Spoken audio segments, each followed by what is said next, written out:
today determines tomorrow.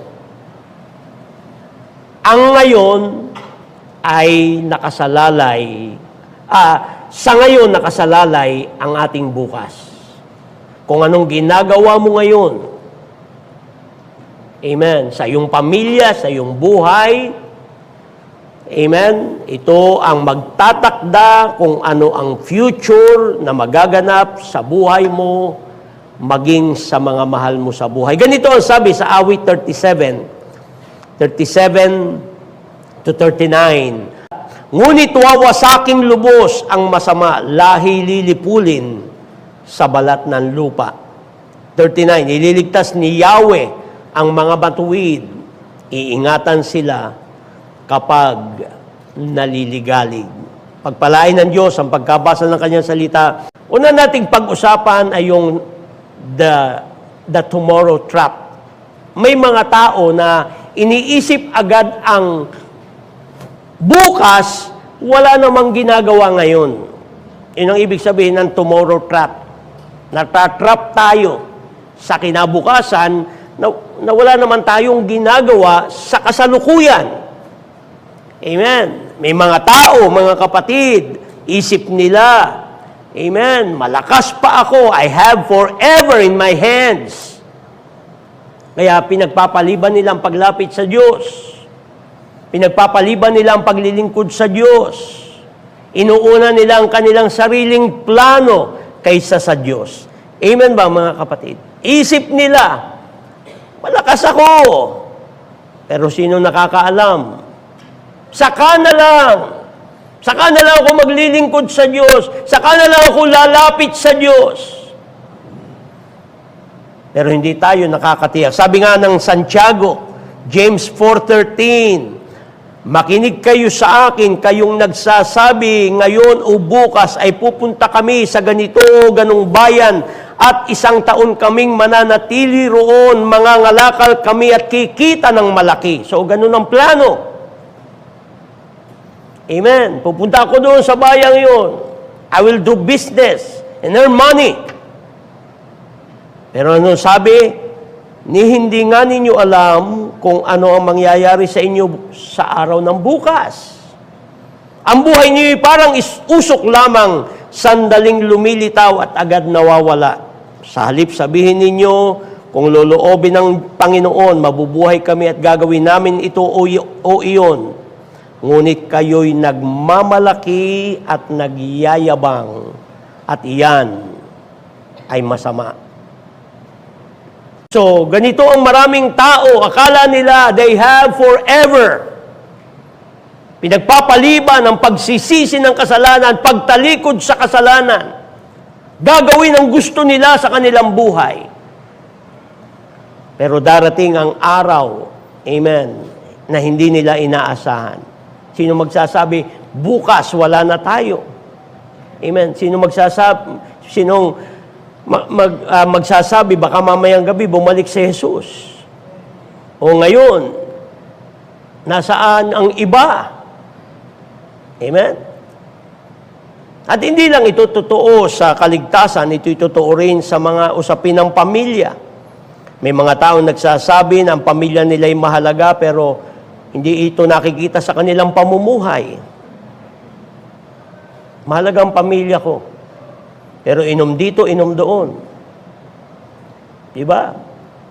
Merong isang radio counseling program, may tumawag sa kanila, humihingi ng payo tungkol sa mga ama na sinasabi nila, lagi silang nagtatrabaho, nagsisikap para sa kinabukasan ng pamilya, pero walang oras para sa kanilang pamilya. Kaya ang resulta raw, ang mga anak ay napapariwara. Kaya sumagot naman yung counselor and sabi, what future will be prepared if the present is ruined? Anong hinaharap ang ihahanda mo kung wasak na ang kasalukuyan? Amen ba, mga kapatid? Kaya mahalaga yung ngayon. May mga tao na dahil sa bukas, binabaliwala ang dapat gawin ngayon.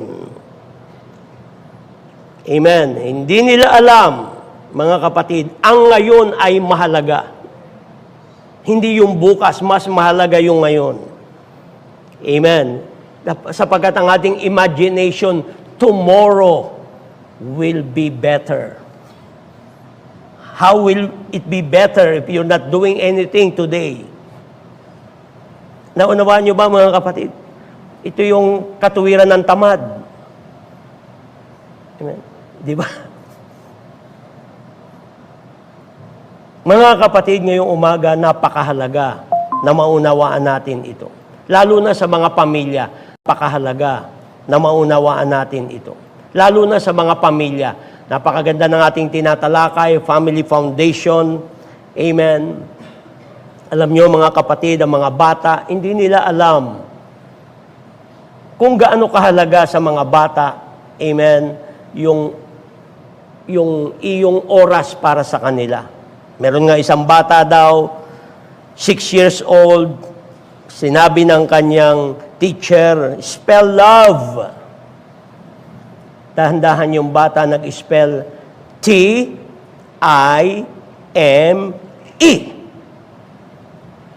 Nagulat yung teacher. Spell love. Ang in-spell ay time.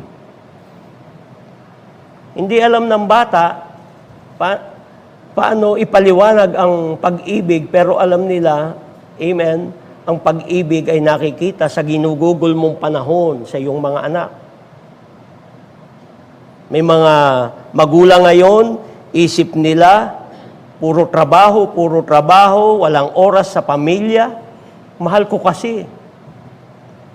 Di ba? Kaya mag-a-abroad ako, mahal ko kasi ang pamilya ko. Ang tagal naman sa abroad. Amen. Isip nila, pag marami na kaming nabili, pag marami kaming pera, by buying more, ang aming pamilya gaganda. Totoo ba yun? Hindi totoo yun. Amen. Na-invite ako sa isang General PTA meeting noon sa Candelaria, Quezon, at sabi ng mga magulang, ang isa sa problema sa kanilang paaralan ay yung mga anak ng mga nasa abroad. Yun ang hindi nakakatapos.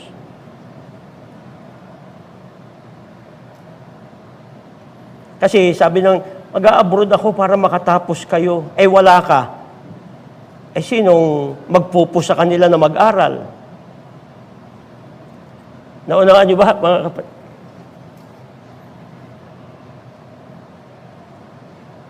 Amen? Kaya pag minsan may humihingi sa akin ng payo, magpapaalam, inisip mo ba yung mabuti? Hindi ako basta pumapayag. Ako personally, pero kayo ang masusunod siyempre. Amen? Kasi karanasan ko rin yun, nag-abroad ako. Mamaya ako ipapaliwanag. Amen? Pero ang totoo, mga kapatid, walang bagay na pwedeng maging substitute sa isang ama o sa isang ina sa presensya nila. Wala. Sabi ni Chuck Swindoll ito, one of the temptations parents face is to substitute what he purchases for his family for his presence. Walang kapalit ang iyong presensya. Kahit anong bilhin mo para sa kanila, wala yung kapalit.